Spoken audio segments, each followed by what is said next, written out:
तो आज उसी कड़ी में दो बड़े सिग्निफिकेंट चेंजेस रिफॉर्म्स किए जा रहे हैं। पहला है, हम लोगों ने अभी तक का जो डेटा और जो एविडेंस देखी उससे ये समझ में आया कि बहुत बड़ी कॉम्प्लिसिटी है डीलर की।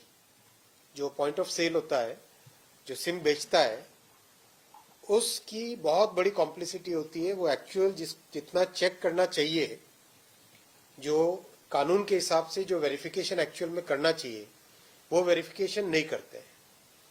किसी न किसी तरीके से उस वेरिफिकेशन प्रोसेस को शॉर्ट सर्किट करके सिम बेचने में उनका फोकस रहता है। तो इसको कंट्रोल में करने के लिए पुलिस वेरिफिकेशन मैंडेटरी कर रहे हैं। जो भी डीलर बनेगा उसका वेरिफिकेशन, बायोमेट्रिक वेरिफिकेशन और पुलिस वेरिफिकेशन मैंडेटरी कर रहे हैं। उन सभी पॉइंट ऑफ सेल के जो डीलर्स हैं उनका रजिस्ट्रेशन कंपलसरी कर रहे हैं। इससे रजिस्ट्रेशन और वेरिफिकेशन से जिसने भी फ्रॉडुलेंटली सिम बेचा या फ्रॉडुलेंट डॉक्यूमेंट के बेसिस पे सिम बेचा, उस व्यक्ति को अकाउंटेबल किया जा सकेगा इस प्रोसेस में। तो ये अकाउंटेबिलिटी लाने का बहुत बड़ा एक स्टेप है और ये बहुत डिटेल चर्चा करके, फील्ड में डेटा देख के, टेलीकॉम सर्विस प्रोवाइडर्स से बातचीत करके, पुलिस एजेंसीज के साथ बातचीत करके, एक्चुअल में फील्ड में जाके कुछ टेस्ट चेक करके, इन सब को करने के बाद में इस नतीजे पे पहुंचे कि बहुत बड़ा सोर्स है फ्रॉडुलेंट सिम बेचने का, वो है डीलर। इसलिए डीलर के ऊपर एक प्रॉपर अकाउंटेबिलिटी का सिस्टम बनना। दूसरा बड़ा रिफॉर्म है कि बहुत सारे लोग बल्क में सिम खरीदते हैं। आप समझो 80% तो उसमें जेन्युइन है, जिनकी रिक्वायरमेंट होती है। बिजनेसेस हैं, कॉरपोरेट्स हैं, ऐसे लोग हैं जिनके किसी एक पर्टिकुलर बड़े इवेंट के लिए एक बड़ा ग्रुप है। मान लो कोई संगम हो रहा है, अपना समागम हो रहा है, निरंकारी समागम हो रहा है, कोई कुछ ऐसी बड़ी चीज होती है, बड़ा इवेंट होता है, तो बल्क में लिए जाते हैं। तो उसके लिए बल्क कनेक्शन वाला एक प्रोविजन था। लेकिन जो 20% मिसयूज है, वो मिसयूज बहुत बड़ा है। उसमें क्या होता था, बल्क कनेक्शन के नाम पे खूब सारे सिम ले लिए और एक डिवाइस होता है सिम बॉक्स।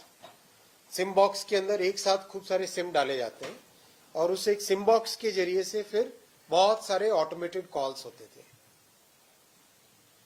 पहला ये मिसयूज होता था। और दूसरा मिसयूज ये होता था कि एक साथ बल्क में ले लिए और उसके बाद में आज 5 सिम लिए, 5 सिम से फ्रॉडुलेंट कॉल किए, उन 5 सिम को डीएक्टिवेट किया, कल और 5 सिम से फ्रॉडुलेंट कॉल्स किए, डीएक्टिवेट किया, फेंका।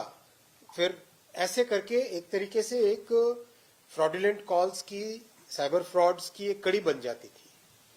तो इसमें भी बहुत डिटेल स्टडी हुई है और जितने भी बल्क कनेक्शन से उनका एनालिसिस हुआ है, फील्ड में जाके वेरिफिकेशन हुआ है, अच्छी डिटेल्ड एविडेंस, अच्छे से डिटेल स्टडी करने के बाद में ये तय किया गया है कि बल्क कनेक्शन का सिस्टम डिसकंटिन्यू करेंगे, उसकी जगह प्रॉपर बिजनेस कनेक्शन वाला कॉन्सेप्ट लेके आएंगे, जिसमें कोई भी बिजनेस ग्रुप, कोई भी कॉरपोरेट, कोई भी इवेंट के लिए अगर बड़ा कोई लेना चाहता है तो उसका एक प्रॉपर जो रजिस्ट्रेशन होता है, मान लो बिजनेस है तो उसमें जीएसटी रजिस्ट्रेशन होगा, पैन होगा, उसका आईटी रजिस्ट्रेशन होगा, राइट।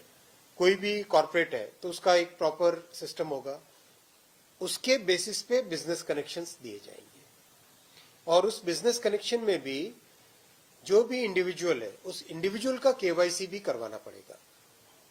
मान लो किसी कंपनी में 4000 लोग काम करते हैं, तो 4000 के लिए किसी कंपनी ने 4000 सिम लिए, तो 4000 सिम किसको दिए, एक्स को एलोकेट किए, वाई को किए, जेड को किए, तो एक्स वाई जेड का भी केवाईसी करना पड़ेगा।